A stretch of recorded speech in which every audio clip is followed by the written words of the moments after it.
ব্যবসায়ীদেরকে নির্দেশ দিয়েছি যে পর্যটক দিবসের উপলক্ষে কিছুটা পণ্য ছাড় দিয়ে পর্যটকদের আজকের একদিন ব্যবসা করার জন্য এটা ছাড় দিয়েছি। আর আমরা তো ছোট ব্যবসায়ী, এর চেয়ে বেশি কিছু আমরা দিতে পারি না। হ্যাঁ, তবে আপনাদের মাধ্যমে বলবো আজকে বিশ্ব পর্যটন দিবসের উপলক্ষে বাংলাদেশের সকল পর্যটক ভাইদের এবং বিশ্বব্যাপী পর্যটক ভাইদের অভিনন্দন ও শুভেচ্ছা জানাচ্ছি। আসুন কক্সবাজার আনন্দ উপভোগ করুন। কক্সবাজার আগত যে পর্যটকগুলি আছে তারা যাতে সুন্দরভাবে তাদের এই ভ্রমণকে উপভোগ করতে পারে এবং পর্যটন দিবস উপলক্ষে আমরা বিভিন্ন হোটেলে বিশেষ ছাড় রেখেছি। কোনো হোটেলে 40%, 50%, 60% পর্যন্ত আমাদের ছাড় রয়েছে এবং আমাদের যে বিচের রাইডসগুলি আছে এবং বিভিন্ন ট্রান্সপোর্টে সবাই মোটামুটি যে যার সাধ্যমতো ছাড়ের ব্যবস্থা রেখেছে।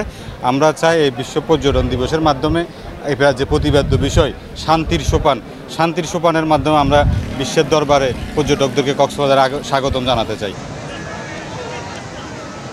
প্রতিবারই একটা বর্ণাঢ্য আয়োজন থাকে। গত 2 বছরে মেলা ছিল, কার্নিভাল ছিল।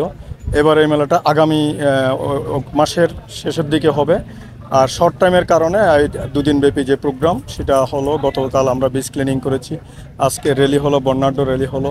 এরপরে আপনার বাইকের ওখানে র্যালি হবে। এরপরে আপনার চিত্রাঙ্কন প্রতিযোগিতা ছিল, সন্ধ্যায় কালচারাল প্রোগ্রাম আছে, তারপর আলোচনা সভা আছে। তো এসব কিছু আসলে আমরা কক্সবাজারের যারা পর্যটক সেবী রয়েছে আমরা প্রস্তুত রয়েছি পর্যটন সেবা দেওয়ার জন্য।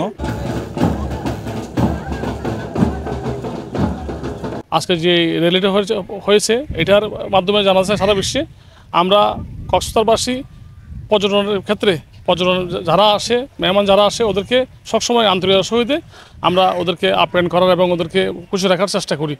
পাশাপাশি যে বিগত দিনে আমাদের পর্যটন ক্ষেত্রে রেস্তোরাঁ বলেন, আবাসিক বলেন, এগুলো সবই ক্ষতিগ্রস্তের মুখে পড়ছিল।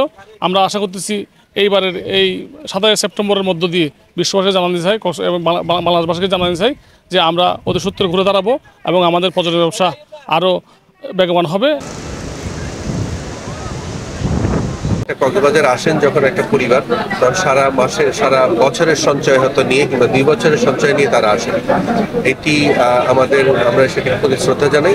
আমরা এই পর্যটন শিল্পের সাথে এবং পর্যটক হিসেবে তারা কক্সবাজার ভ্রমণের সময় তাদের ভ্যালু ফর মানিটা এনশিওর করতে চাই। আমরা চাই তারা যেন অনুভব করেন যে তিনি তার যে ফান্ডটি তিনি খরচ করলেন তিনি যেন পরিতৃপ্তি পান, এরকম একটি ফিলিং নিয়ে তিনি কক্সবাজার থেকে